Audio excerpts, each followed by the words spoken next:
Everyone, आप सभी का स्वागत है मेरे चैनल बी स्मार्टी में। तो सबसे पहले तो all the best for your English examination. तो इस वीडियो में मैंने आप लोगों को क्वेश्चन के साथ साथ आंसर भी प्रोवाइड कर दिए हैं ताकि आप लोगों को कहीं और ना जाना पड़े और आप इसी वीडियो के मदद से अपने पूरे चैप्टर को क्या करो, रिवाइज कर लो और साथ साथ में इंपॉर्टेंट क्वेश्चन आंसर्स भी आपको मिल जाए। तो चलिए ज़्यादा टाइम हम लोग वेस्ट नहीं करते, हम लोग फटाफट स्टार्ट करते हैं। तो सबसे पहले हम लोग चलते हैं अपने पहले क्वेश्चन पे। Why was the young seagull afraid of flying and what compelled him to fly at last. तो ये क्वेश्चन जो है ना वो बहुत ही ज़्यादा इंपॉर्टेंट है। ठीक है, कि वो जो यंग सीगल था वो किस चीज़ से डरता था और वो उड़ना क्यों नहीं चाहता था। तो सबसे पहले आप तो ये जान लो कि वो यंग सीगल जो था ना वो डरपोक नहीं था, लेकिन किसी कारणवश वो बहुत ज़्यादा डर रहा था। उसको ऐसा लग रहा था कि अगर वो उड़ने गया तो उसके विंग्स जो हैं वो उसको सपोर्ट नहीं करने वाले, और इसी वजह से वो बार बार उस लेज के लास्ट तक जाता था और वापस लौटकर अपनी जगह पर आ जाता था।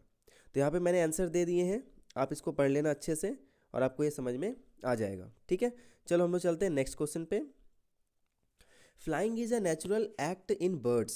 Then why was the young seagull exhausted by the strange exercise? तो एक फ्लाइंग जो होता है ना ये, वो हर एक बर्ड का एक नेचुरल एक्ट होता है। हर एक बर्ड को एक न एक दिन उड़ना ही पड़ता है।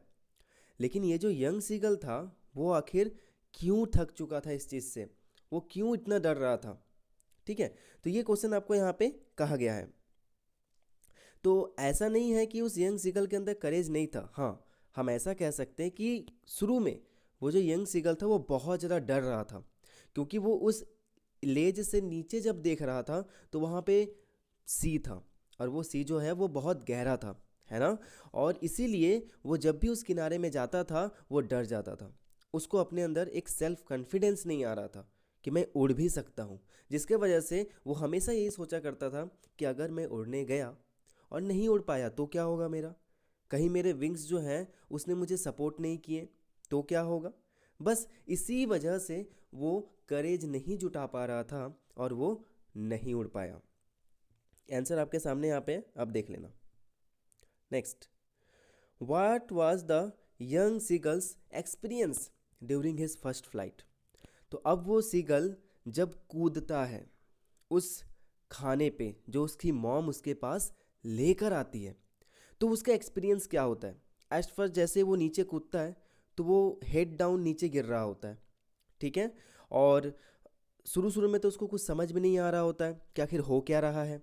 उसका जो धड़कन है वो अचानक से रुक जाता है ना। उसका हार्ट काम करना बंद कर देता है। एक बहुत डीप फियर जो है वो उसको चारों ओर से घेर लेता है, पकड़ लेता है, और तभी अचानक वो क्या करता है, अपने विंग्स को खोल देता है। और जैसे वो अपने विंग्स को खोलता है वो धीरे धीरे उड़ना स्टार्ट करता है। Next, when did the seagull get over his fear of the water. तो वो सीगल जो था उसको उस वाटर से जो डर लग रहा था वो कैसे उसने दूर किया। तो सबसे पहले कुछ देर जब वो उड़ा, उड़ने के बाद उसने क्या देखा कि उसके जो पेरेंट्स हैं, उसका जो ब्रदर्स हैं और उसका जो सिस्टर है वो क्या कर रहा है, उस पानी के ऊपर जाकर बैठ गए। अब उसको थोड़ी ना पता था कि भाई वो पानी है या लैंड है, उसको तो लग रहा था कि लैंड है, क्योंकि फर्स्ट फर्स्ट टाइम वो उड़ रहा था। तो जैसे ही वो वहाँ पे जाता है, अपने पैरों को वाटर सरफेस पे रखता है, उसके पैर क्या होने लगते हैं, पानी में डूबने लगते हैं। और जैसे उसके पैर डूबने लगते हैं वो बेचारा छटपटाने लगता है, वो अपने विंग्स को फ्लैप करने लगता है, वो पागलों जैसा करने लगता है, उसको लगता है कि मैं डूब जाऊंगा। और जैसे जैसे जैसे वो नीचे जा रहा था और वो डरता जा रहा था, और सडनली उसका जो बेली है, उसका जो पेट है, वो जैसे ही वाटर के सरफेस को टच करता है उसका डूबना बंद हो जाता है, और उसके अंदर से एक साहस आती है कि चलो अब मैं और नहीं डूबूंगा। तो धीरे धीरे उसने ट्राई किया और वो उस जगह भी सक्सेसफुल हो गया। Next question, what is the message that Liam O. Flaherty wants to give the readers through this lesson, his first flight? ये बहुत ही ज़्यादा इंपॉर्टेंट क्वेश्चन है माय डियर स्टूडेंट्स, कि हमारे जो नैरेटर हैं वो इस स्टोरी के थ्रू हमें क्या मैसेज देना चाहते हैं। तो उनका ये कहना है कि भाई कोई भी चीज़ जो होती है ना वो शुरुआत में ही नहीं मिल जाती, यानी लोगों को सक्सेस जो है वो शुरू में ही नहीं मिल जाती। कई बार वो गिरते हैं, फिर उठते हैं, फिर गिरते हैं, फिर उठते हैं, और तब जाकर उनको क्या मिलती है, सक्सेस मिलती है। उनको ट्रायल एंड एरर मेथड का यूज़ करना पड़ता है। तो इस कहानी में भी यंग सीगल जो था ना, वो शुरू में बहुत ज़्यादा डर रहा था। उसने कई बार ट्राई किया पर वो नहीं उड़ पाया। अंत में उसने क्या किया, छलांग लगा दिया। और जैसे ही वो छलांग लगाया, कुछ समय तक तो उसको लगा कि मैं फेल हो जाऊंगा, शायद मैं गिर जाऊंगा, लेकिन फिर भी वो गिरता नहीं है, वो फिर से उड़ना सीखता है। तो इस पूरे के पूरे स्टोरी में हमें यही बताया गया है। आप यहाँ से पढ़ लो, मैं यहाँ पे आपको आंसर दे दे रहा हूँ। ठीक है, तो चलो नेक्स्ट। अब हम लोग देखते हैं कुछ लॉन्ग आंसर टाइप क्वेश्चन जो बहुत ही ज़्यादा इंपॉर्टेंट है। What message does the story his first flight convey. तो फिर से वही क्वेश्चन को लॉन्ग आंसर टाइप में दे दिया गया है। आप अच्छे से देख सकते हो, यहाँ पे मैंने आपको दे रखा है। अब इसको स्क्रीनशॉट लेकर आराम से पढ़ सकते हो, या फिर आप चाहो तो वीडियो को पॉज कर लेना और फिर इसको पढ़ लेना।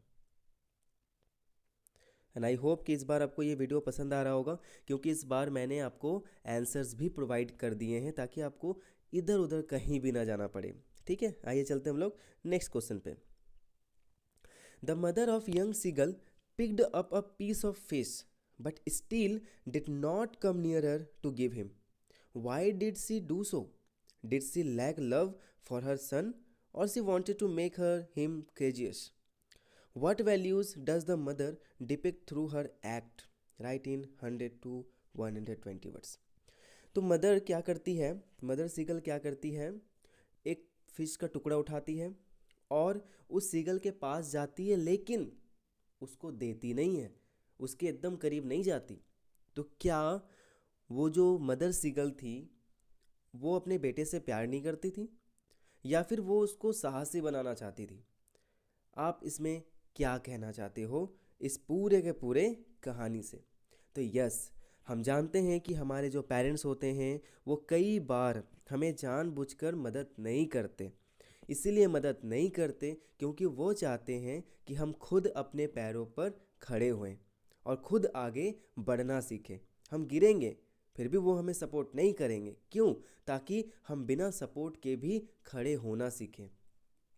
तो इस कहानी में भी वो मदर जो है वो देख रही होती है कि वो जो सीगल है, यंग सीगल, वो उसको भूख लगती है, वो उड़ना चाहता है लेकिन उड़ नहीं पाता क्योंकि उसे बहुत डर लगता है। तो उसकी मॉम चाहती तो वो उसके पास जा सकती थी, उसको खिला सकती थी, लेकिन उसने ऐसा नहीं किया, क्योंकि अगर उस समय उसकी मॉम उसके पास जाती और उसको खिला देती तो शायद वो यंग सीगल कभी उड़ नहीं पाता। ठीक है, तो एक पेरेंट्स को ऐसा ही होना चाहिए, वो अपने बच्चे की मदद तो करे लेकिन उस हद तक मदद ना कर दे ताकि वो क्या हो जाए, मेंटली पैरालाइज्ड हो जाए।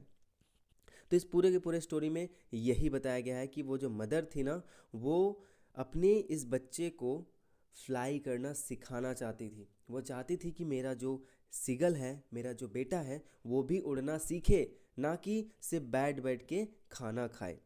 तो इसकी जो मोरल वैल्यूज़ है वो मैंने यहाँ पे आपको दे रखा है, आप इसको पढ़ लो अच्छे से, है ना।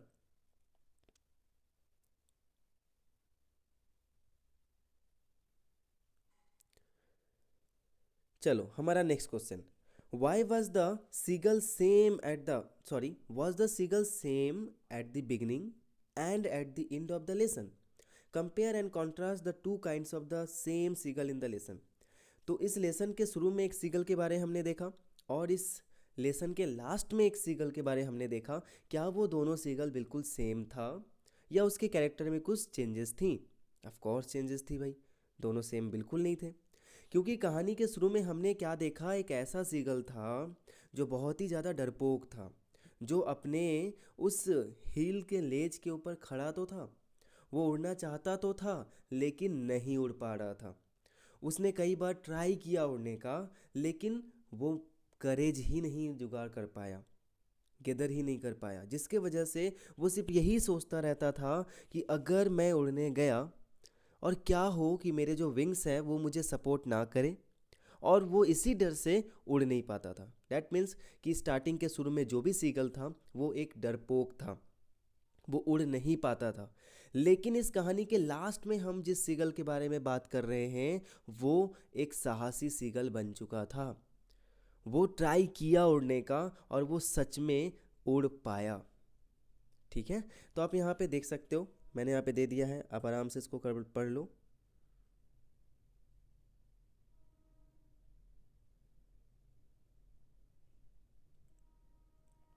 Okay, let's go to the next question. All parental acts are for the betterment of the children. It is true. However, one has to make efforts through trial and error, shedding off one's early hesitations and fear to succeed in any enterprise. Justify this statement by taking points from the lesson his first flight. तो my dear students, मैं इस first flight का जो summary वाला जो मैंने video बनाया था वो मैंने बहुत पहले बनाया था, और उसकी वॉइस क्वालिटी कुछ खास नहीं है, पर उसमें जो मैंने बताया ना वो बहुत खास है, और उसका लास्ट पार्ट ना बहुत ज़्यादा इंपॉर्टेंट है। तो मैं उसका जो लिंक है ना वो डिस्क्रिप्शन में दे रहा हूँ, आप जाकर उसको ज़रूर चेकआउट कर लेना। उसके लास्ट में भी ये क्वेश्चन लिखा हुआ था। तो ये क्वेश्चन बहुत ही ज़्यादा इंपॉर्टेंट है। क्यों है?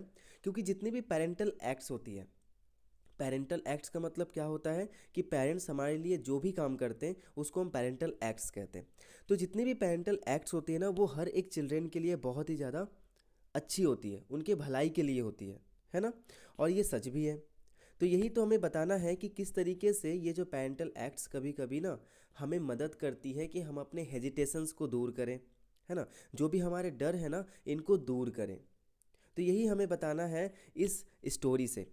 तो वेरी सिंपल कि पेरेंट्स जो हैं वो हमेशा चाहते हैं कि भाई हमारी भलाई हो, हम कभी गलत तरफ से ना जाएं, गलत रास्ते में ना जाएं, है ना?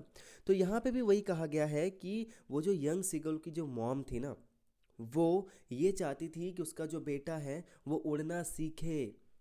ठीक है, इसके वजह से वो उसके पास फूड लेकर नहीं गई, क्योंकि अगर वो फूड लेकर गई होती तो शायद वो सीगल उड़ नहीं पाता। वैसे ही अगर हमारे पेरेंट्स हमारे हर एक नीड को पूरा करते रहें तो हम कभी खड़े नहीं हो पाएंगे, हम मेंटली पैरालाइज्ड हो जाएंगे। तो ये बहुत ही ज़्यादा इम्पॉर्टेंट एक फैक्ट है कि पेरेंट्स हमारे लिए सब कुछ करते हैं, चलो बहुत अच्छी बात है, लेकिन वो हमारे लिए हर एक चीज़ ला कर नहीं देंगे, और ना ही हमें अपने पेरेंट्स से हर एक चीज़ की डिमांड करनी है। क्योंकि अगर वही हमारे सारे नीड्स को पूरा कर दिए तो भाई हम किस लिए मेहनत करेंगे, हम मेहनत आखिर किसके लिए करेंगे? तो इस पूरे के पूरे स्टोरी में यही बताया गया है। तो आप यहाँ पे देख सकते हो, मैंने यहाँ पे दे दिया है, आप इजीली इसको पढ़ लो और पढ़ के देख लो कि किस तरीके से आंसर को ना लिखा गया है और आपको किस तरीके से लिखना है।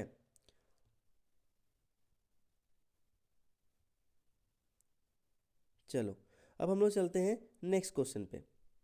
Hesitations and fears play necessary parts in human life, but we get success in any enterprise only when we overcome our doubts, hesitations, and fears. Justify these statements in light of the young seagull's effort to muster the courage to fly in the air.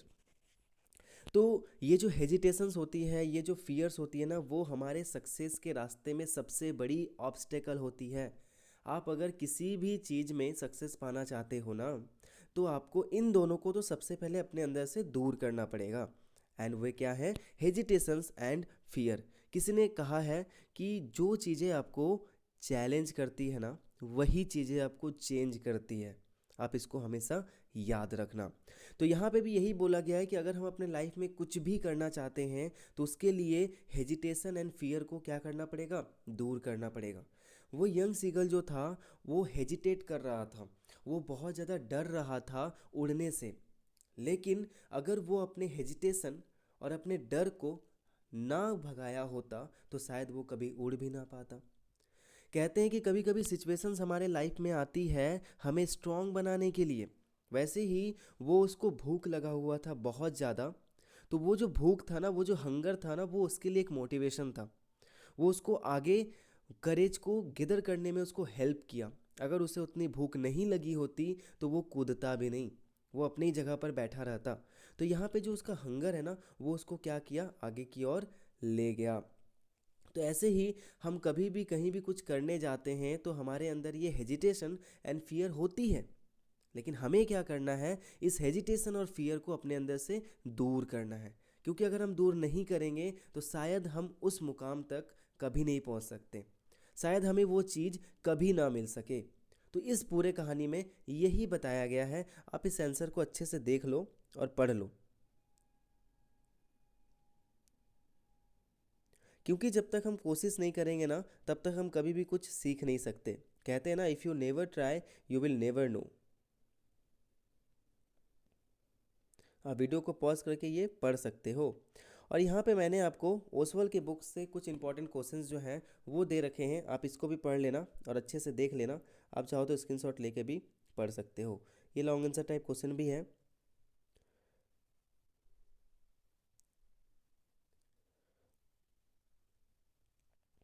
And my dear students, आप लोगों का बहुत बहुत शुक्रिया इस video को देखने के लिए। एंड फिर से wish you all the very best for your examination. अगर आपको ये वीडियो अच्छा लगा हो तो प्लीज़ अपने फ्रेंड्स के साथ शेयर करें और इस चैनल को सब्सक्राइब करें ताकि मैं ग्रो कर सकूं और मैं आप लोगों को भी ग्रो करवा सकूं। And thank you so much for watching this video and meet you in the next one. Till then, ta-ta, bye bye and take care of your self.